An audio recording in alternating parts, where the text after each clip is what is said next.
오늘도 계속해서 요한복음 강해, 오늘은 몇 번째죠? 118번째. 내 인생의 가장 중요한 질문이라는 제목으로 말씀드립니다. 내 인생의 가장 중요한 질문. 지난주에 말씀을 조금 복습을 하면은 제자들이 디베랴 바다, 즉 갈릴리 바다로 돌아가서 고기를 잡는 그 모습을 살폈습니다.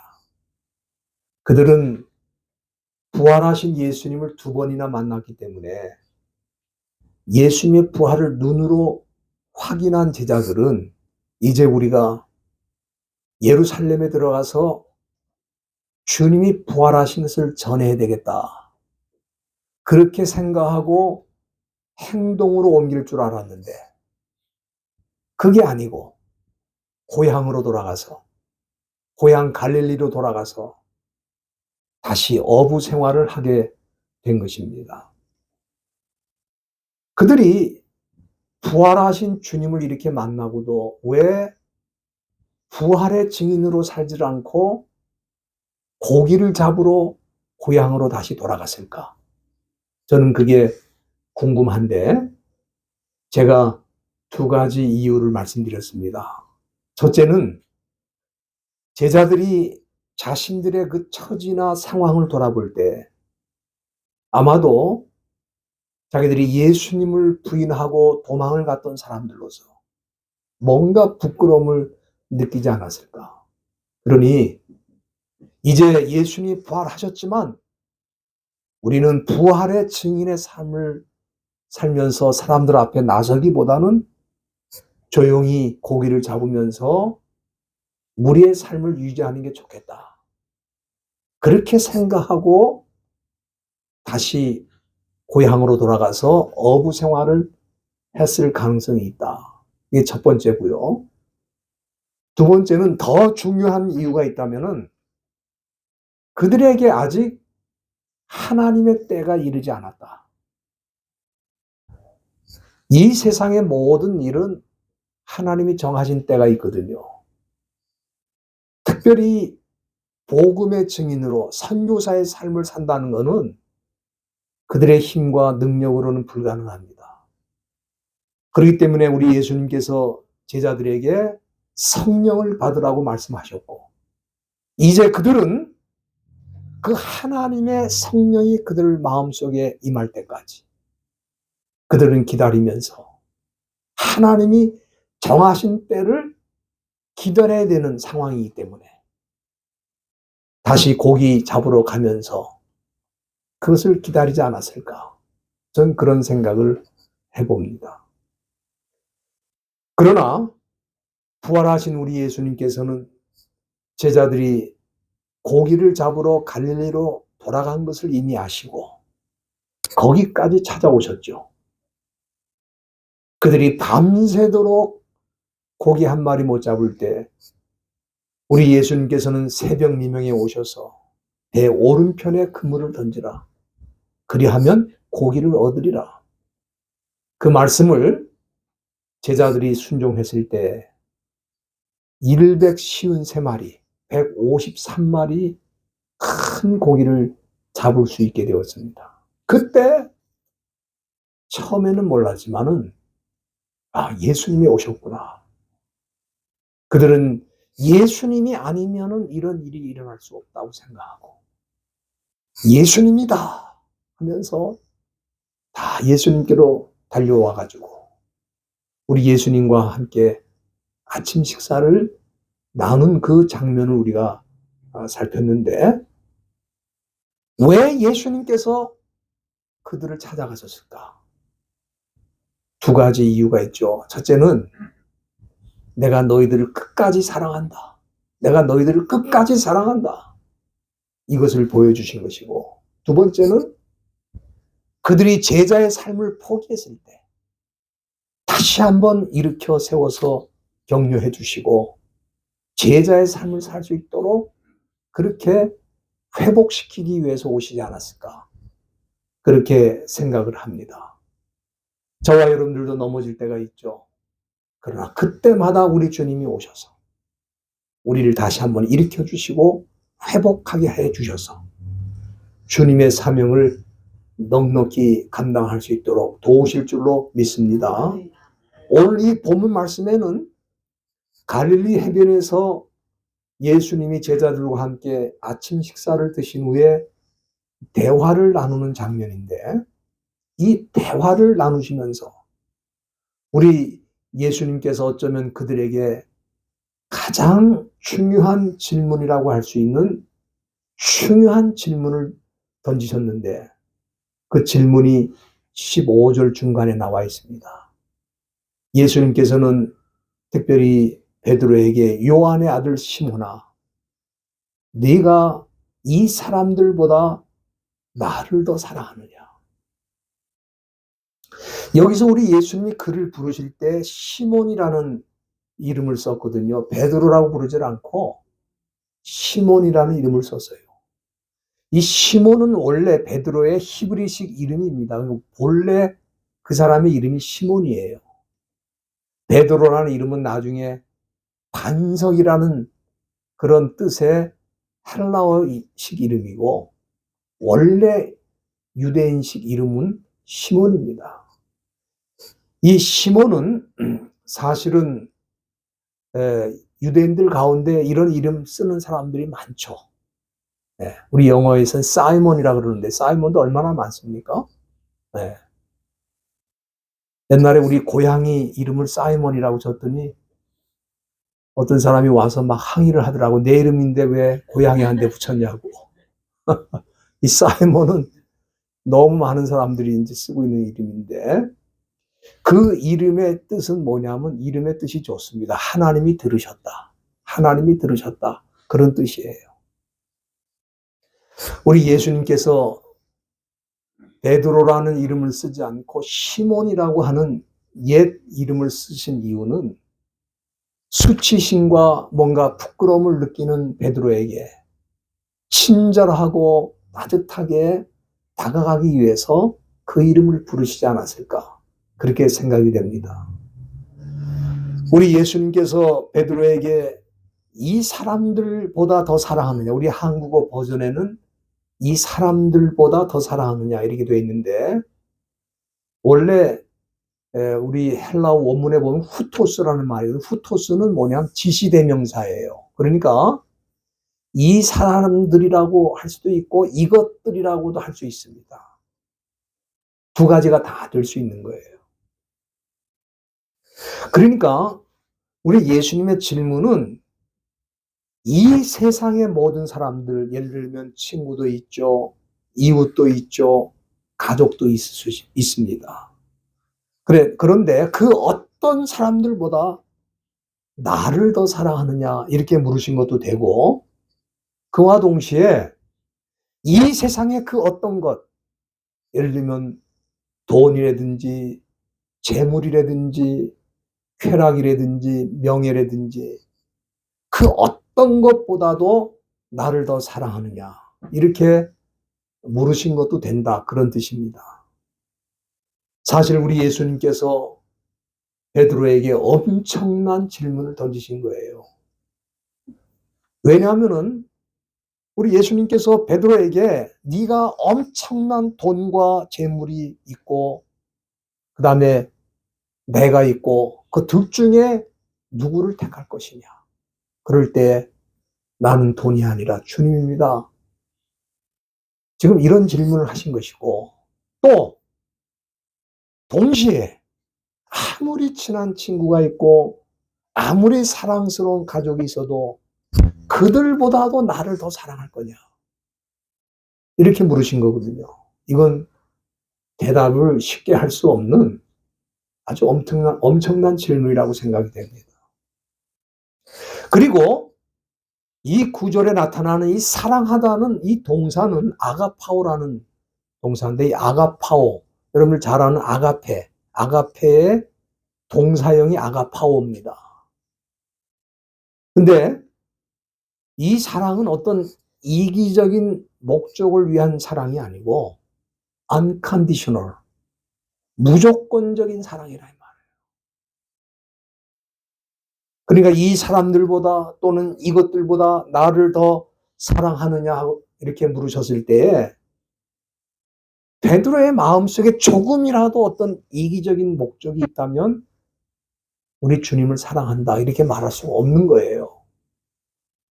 왜냐하면 주님이 물으신 사랑은 unconditional. 어떤 조건이나 목적을 가지고 나를 사랑하느냐 이게 아닙니다. 그러니까 베드로에게 정말 그 어떤 것도 조건이나 목적이 될 수 없고 순수하게 진지하게 진정으로 나를 사랑하느냐. 지금 이렇게 물으셨거든요. 그런데 오늘 본문 15절 끝에 보면은 베드로가 이 질문을 듣고 주여 그렇습니다. 내가 주를 사랑하는 줄 주께서 아십니다. 이렇게 대답을 했습니다. 여러분들 이 베드로의 대답을 듣고 정말 베드로가 진심으로 이런 대답을 했을까? 네? 좀 의심이 가죠. 왜냐하면은 베드로가 평상시에 하도 큰 소리를 많이 쳐가지고 이거 한번 해보는 대답이 아닌가 그런 생각을 할 수가 있어요. 여러분들은 어떻게 생각하십니까? 한번 해본 대답으로 큰 소리 한번 또 쳐본 것으로 생각이 될 수가 있죠. 저는 이 대답이 진실이라고 저는 생각합니다. 왜냐하면은 그 이유가 세 가지 정도 생각할 수 있어요. 첫째는 이 베드로의 대답이 진심이라고 생각하는 이유는 그가 부활하신 예수님을 두 번이나 만나고 정말 주님이 살아계시구나 하는 것을 확신했거든요. 그런데도 불구하고 수치스럽고 부끄러운 마음으로 내가 사람들 앞에 설 수가 없다. 내가 조용하게 평범하게 사는 것이 오히려 낫겠다 생각하고 고기 잡으러 갈릴리에 돌아왔거든요. 그런데 예수님이 거기까지 찾아오셔서 이 베드로를 끝까지 사랑해 주시는 그 모습을 보면서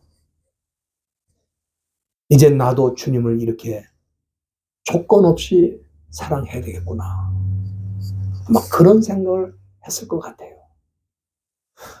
우리 주님이 이 갈릴리에 오시기 전까지만 해도 베드로는 이제 내 생애는 어부 생활로 마치겠다. 그런 생각을 했을 거예요. 그러나 우리 주님이 거기까지 찾아오셔가지고 다시 한번 주님의 사랑을 보여주셨을 때 그리고 이 질문을 하실 때 나도 주님이 나를 사랑하신 것처럼 나도 그렇게 사랑해야 되겠구나. 그런 생각을 했기 때문에 내가 주님을 사랑합니다. 그렇게 대답을 진심으로 했다. 저는 그렇게 봅니다. 두 번째는 이 베드로의 대답 속에 여러분들 잘 보시면 내가 주를 사랑하는 줄 주께서 아십니다. 라는 대답을 했는데 이 주께서 아신다고 하는 이 표현이 참 중요합니다. 왜냐하면 이전에는 베드로가 어떻게 대답했습니까? 마태복음 26장 33절에 보면은 모든 사람들이 모든 제자가 다 주를 버릴지라도 나는 버리지 않겠습니다. 또 그 다음에는 뭐라고 그랬습니까? 내가 주와 함께 죽을지언정 주님을 부인하지 않겠습니다. 그럴 때 감히 내가 이렇게 할 것을 주님이 아십니다. 그렇게 말을 못했어요. 그러나 이제는 대답하는 차원이 달라졌어요. 주여 그렇습니다. 내가 주를 사랑하는 줄 주님이 아십니다. 자기 진심을 표현한 거예요. 여러분들, 우리 주님께서는 이 세상의 모든 사람들의 마음을 다 알고 계십니다. 우리 주님께서는 비밀이 없어요. 모든 걸 다 알고 계세요. 그런데 그 모든 것을 다 꿰뚫어 보시는 예수님 앞에서 주님이 아시지 않습니까? 내가 주님을 사랑합니다. 이렇게 말하는 건 쉬운 일이 아닙니다. 전에는 그렇게 못했어요. 그러니까 큰 소리 친 겁니다. 주님이 내 속마음까지는 다 모를 거야. 내가 주님을 따른다고 하는 거는 나도 주님이 이스라엘을 회복하면 한 자리 할 수 있으니까 내가 그걸 생각하고 지금 주님을 따르는 건데 주님이 이건 모르실 거야. 그러니까 큰 소리만 쳤지 실제로 주님이 그 마음을 아신다는 걸 몰랐어요. 그러나 지금은 베드로가 이 고백을 하면서 뭐라 그럽니까? 내가 주님을 사랑하는 것을 주님이 다 아십니다. 그렇게 말했던 겁니다. 그래서 이거는 진심으로 베드로가 표현한 것이 아닐까 저는 그렇게 생각합니다. 그리고 마지막으로 이 베드로의 대답이 진심이라고 하는 것은 그 이유가 뭐냐면은 베드로에게 요한의 아들 시몬아 네가 나를 사랑하느냐 그럴 때 이 똑같은 질문을 3번 하셨거든요. 3번. 사람이 그렇잖아요. 같은 질문을 3번 하면 흔들릴 수 있어요. 진심이 아니면 흔들립니다. 예? 그런데 이 3번 질문하는데 똑같은 대답으로 내가 주님을 사랑합니다. 이렇게 대답을 했거든요. 거기에는 이 베드로의 진심이 들어가 있다. 저는 그렇게 봅니다. 물론 이 17절 여러분들 보세요. 17절 중간에 보면은 예수님이 3번째 질문을 했을 때에는 베드로가 근심했다고 했어요. 근심했다는 표현이 거기 있습니다. 근심했다는 이 표현은 루페오라고 하는 헬라 말인데 이거는 고통을 느낀다는 뜻이에요. 고통을 느낀다. 근심했다는 말은 고통을 느꼈다는 거예요. 3번째 같은 질문을 주님이 하실 때 고통을 느꼈다. 그럼 왜 베드로가 3번째 질문을 들었을 때 고통을 느꼈을까? 어떤 사람은 베드로가 예수님을 부인할 때 몇 번 부인했죠? 3번 부인했는데 3번 똑같은 질문을 하니까 예? 그것이 생각이 나가지고 자기가 3번 부인했는데 우리 주님이 3번 물으시는구나. 그렇게 생각하고 고통을 느꼈다. 그거는 뭐 별로 근거는 없는 것 같아요. 별로 근거는 없어요. 그런데 왜 그러면 근심을 했느냐? 저는 이 질문에 대해서 베드로는 자기가 약한 사람이라는 걸 아는 거예요. 자기가 얼마든지 넘어질 수 있는 사람이라는 걸 아는 거예요. 내가 지금 이 대답을 드렸지만 과거에 내가 넘어졌던 사람인데 또 넘어질 수 있다. 그런 생각을 하면서 근심했을 수 있어요. 그러나 근심은 했지만 지금 고백은 진심이라 이 말이에요. 내가 연약해서 또 넘어질 수 있어도 지금 내가 하는 이 고백은 우리 주님께 진심으로 내가 이 모든 것보다 이 모든 사람들보다 사랑한다는 것을 내가 고백하고 있는 것이다. 베드로는 그런 생각으로 고백을 했다고 저는 봅니다.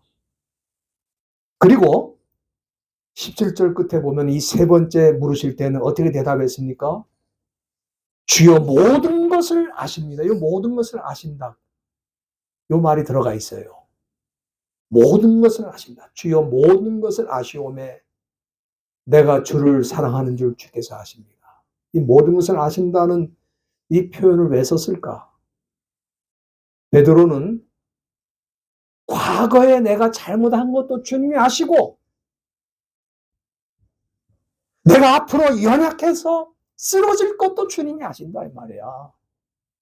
모든 것을 다 아신다는 거야. 모든 것을 다 아시는 주님께서는 내가 연약할 때 또 나를 붙들어 주실 것을 믿고 그 모든 것을 다 아시는 주님. 내가 주님을 사랑합니다. 그렇게 고백한 거예요. 저는 베드로의 고백이 진심이었다고 생각합니다. 예수님께서는 베드로의 고백이 진실한 것인 것을 아시고 두 가지 중요한 말씀을 그에게 주셨습니다. 첫째는 15절, 이 본문 15절 끝에 보면은 내 양을 먹이라. 또 16절 끝에도 내 양을 치라. 그리고 17절 끝부분에는 내 양을 먹이라. 이렇게 말씀하셨어요. 우리 베드로에게 주님께서는 주님의 어린 양을 맡기신 거예요. 목자의 사명을 주신 거예요. 여러분들, 예수님께서 베드로의 고백이 진심이 아니라면은 내 양을 먹이라, 내 양을 치라 그렇게 말씀하지 않았을 거예요. 그의 고백이 진심이기 때문에 주님의 양을 맡겨주신 거예요. 여기 먹이라는 말이 있고, 이 먹이라는 말은 부스코라는 말인데 이거는 들판에서 양을 먹이는 걸 말하는 거거든요. 근데 여기 또 양을 치라는 말이 나옵니다. 이 양을 친다는 거는 테이크케어 하는 거죠. 돌보는 거예요. 그러니까 단지 양을 먹이는 것만이 아니고 양을 돌보는 것까지. 다시 말하면 베드로에게 영적인 목자로서 주님의 양떼를 사랑하면서 그 양떼들에게 말씀을 나눠주고 위험할 때는 그들을 보호하고 지키면서 양을 치는 사명을 주셨다 이 말이에요. 이 중요한 사명을 예수님께서는 그의 고백을 들으시고 그의 고백이 진실인 걸 아셨기 때문에 이 귀한 사명을 맡긴 거예요. 두 번째는 예수님께서 베드로에게 무슨 말씀하셨습니까? 그가 장차 순교하게 될 것을 말씀하셨어요. 여러분들, 예수님을 진심으로 사랑하는 자가 아니면 자기 생명을 예수님을 위해 바칠 수 있습니까? 본문 18절에 보면은 예수님께서는 베드로에게 젊어서는 네가 스스로 띠띠고 원하는 곳으로 다녔다. 늙어서는 네 팔을 벌리리니 남이 네게 띠띠우고 원치 않는 곳으로 데려갈 것이다. 여러분들, 베드로가 지금까지 어떻게 살았습니까? 자기 마음대로 사는 거예요.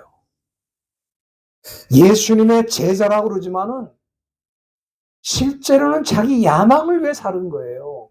자기 원하는 대로 사는 거예요.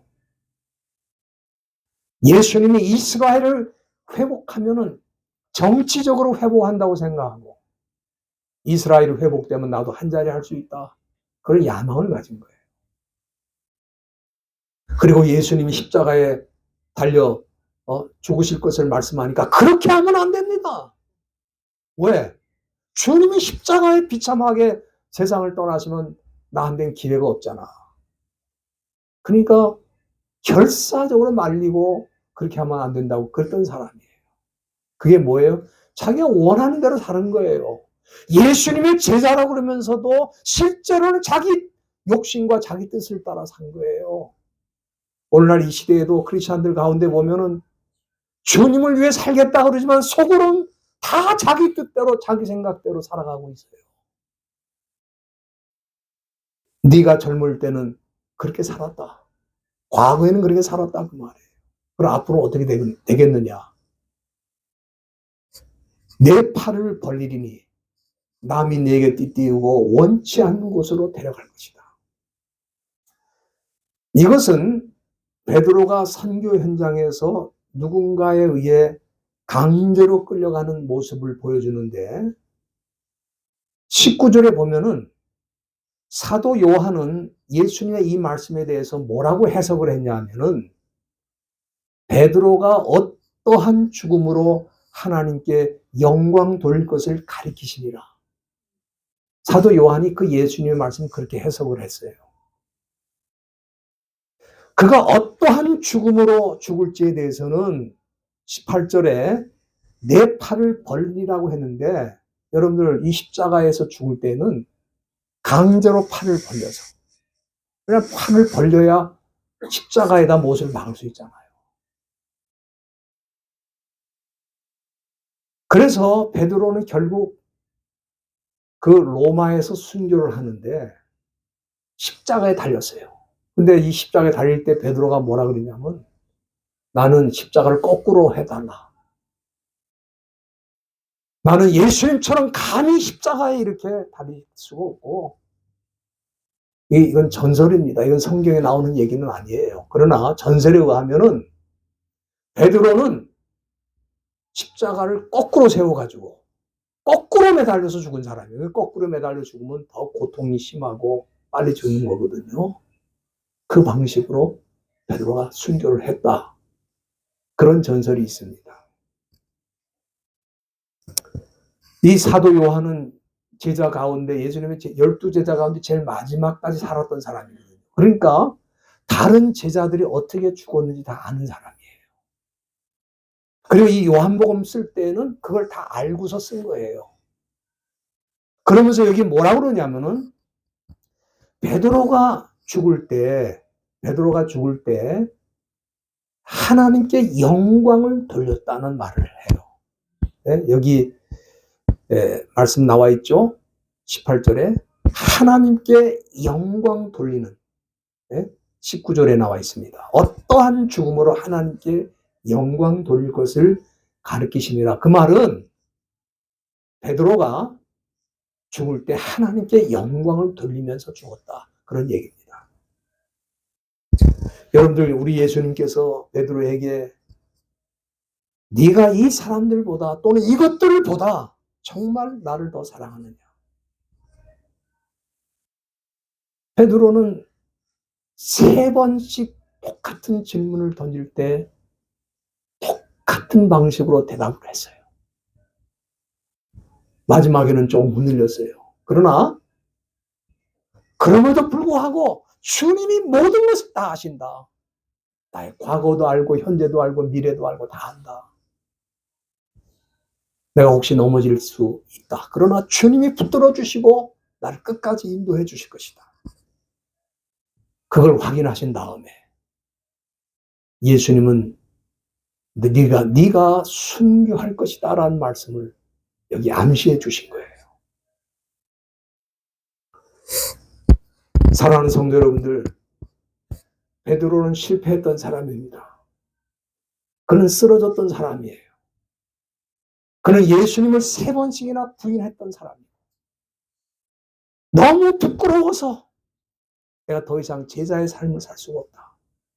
갈릴리로 돌아가서 고기를 잡으면서 남은 생애를 살겠다고 생각한 사람이에요.